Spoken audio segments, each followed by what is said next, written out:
ya Fande anasema wote kimya, nitakayonena hapa yatamgusa mwenye kima. Hapo ulipo, kama waipenda pepo, kwa nini uogope kifo? Unachekesha, unanipa raha, unafikiri mbinguni utakwenda kwa motokaa ama utapata zari kama Yesu alivyopaa?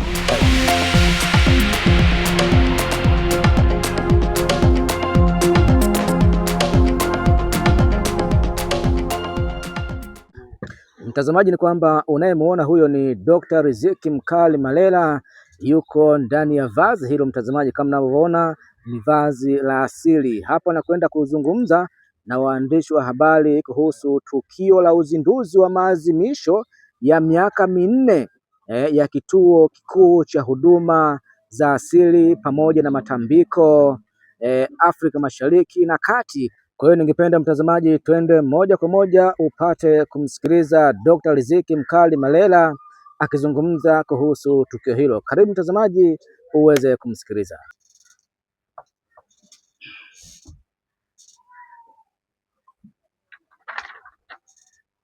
Naam, habarini za saizi mabibi na mabwana na waandishi wa habari wote mliotukaribia katika tukio letu hili la leo. Kote kwa Afrika, waganga tai, Waafrika wote tai. Asalamu alaikum na tumsifu Yesu Kristo.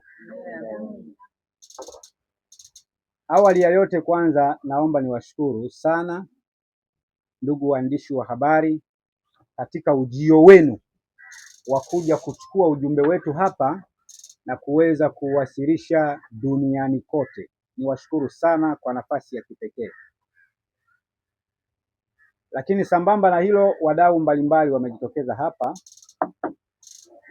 wamejitambulisha kwa majina yao, lakini pia hata mimi naomba kujitambulisha kwa majina. Naitwa Dr. Riziki Mkali Malela. Mimi ni daktari wa tiba asili na utafiti wa mitishamba katika taifa letu la Tanzania. Lakini pia Dr. Mkali Malela ni mkurugenzi wa habari na maelezo wa Chama cha Umawati Taifa hapa nchini Tanzania. Halikadhalika ni mshauri mkuu wa chama cha madaktari wa tiba asili katika taifa la Kenya.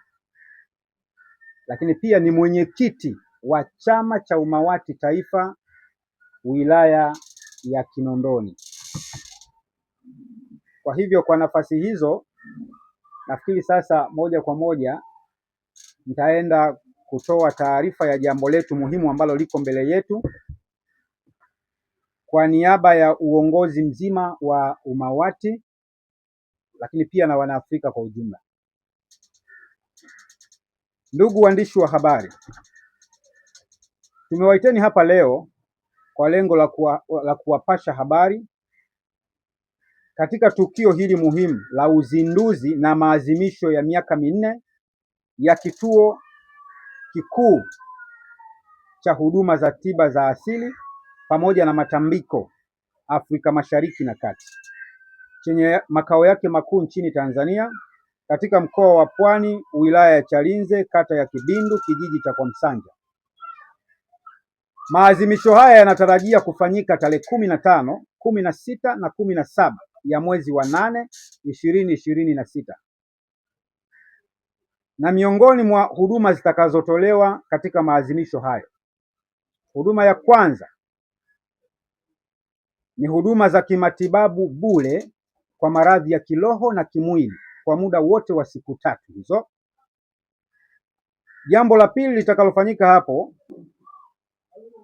kufanya tambiko za mila na desturi kwa wageni wetu wote watakaohudhuria siku hiyo hapo, free, bila malipo yoyote. Jambo la tatu ni elimu ya uchimbaji dawa na kuziandaa kwa madaktari.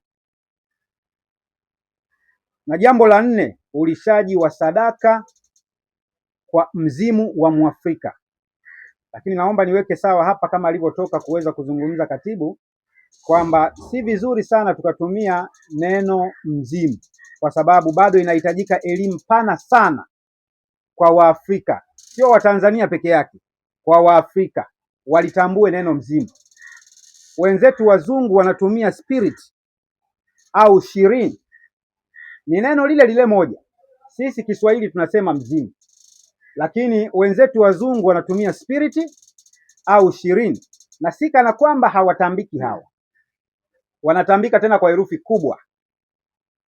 Tuna kumbukumbu, kama mnafuatilia vizuri mataifa ya nje, mwezi wa 10 tarehe 30 wazungu wana sherehe inayoitwa Halloween. Halloween ni sherehe hiyo ambayo inafanyika kila mwaka mwezi wa 10 tarehe 30. Hilo sio jambo dogo, hizo ni spiriti zao ambazo kimsingi wamezitengea siku maalum. Sisi Afrika kwa nini tushindwe kufanya hivi?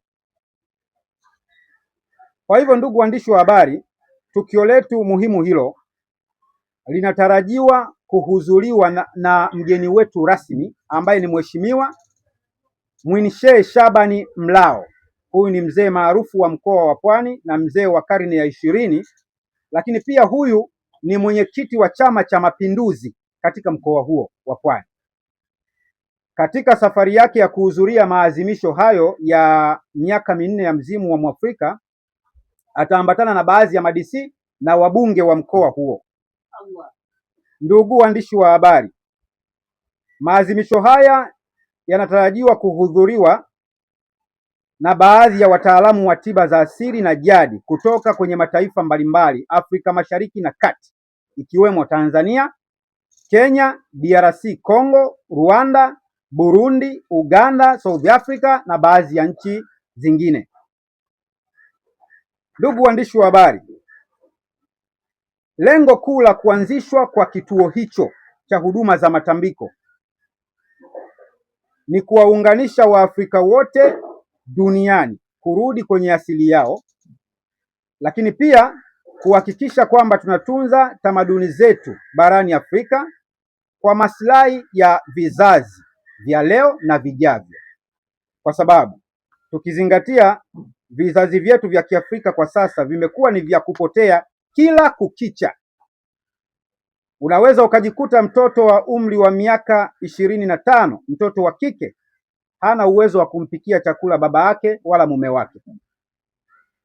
Ni janga kubwa sana katika bara letu la Afrika, ambapo kimsingi hatukuwa tumefikia hatua hiyo, lakini tumekuja kufikia hatua hiyo baada ya teknolojia kuweza kuongezeka na kuletewa vitu ambavyo kimsingi havitufai kama Waafrika. Kwa hiyo, ndugu waandishi wa habari, ili kufanikisha haya yote yaliyozungumzwa leo hapa, ninyi ni sehemu ya kipekee ya kuungana na sisi katika kuhakikisha kwamba tunakwenda kufanikisha dhamira yetu sisi madaktari wa tiba asili Afrika kwa muungano wetu huu, kwa sababu mmekava nafasi kubwa sana katika ulimwengu kuweza kupasha habari kona yote ya dunia. Kwa na imani ya kwamba kupitia nyinyi mtaweza kupaza sauti zetu zikafika duniani na kisha tukaweza kupokelewa vizuri, tukarudi katika asili yetu.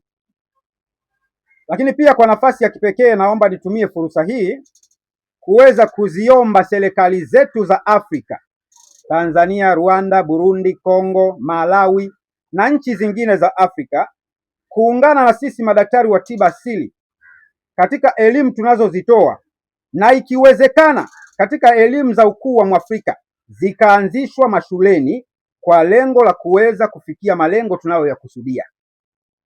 Lakini wakisema watuachie sisi tu madaktari wa tiba asili Afrika Mashariki, ni ngumu sana kufikia ndoto ambayo tunaikusudia.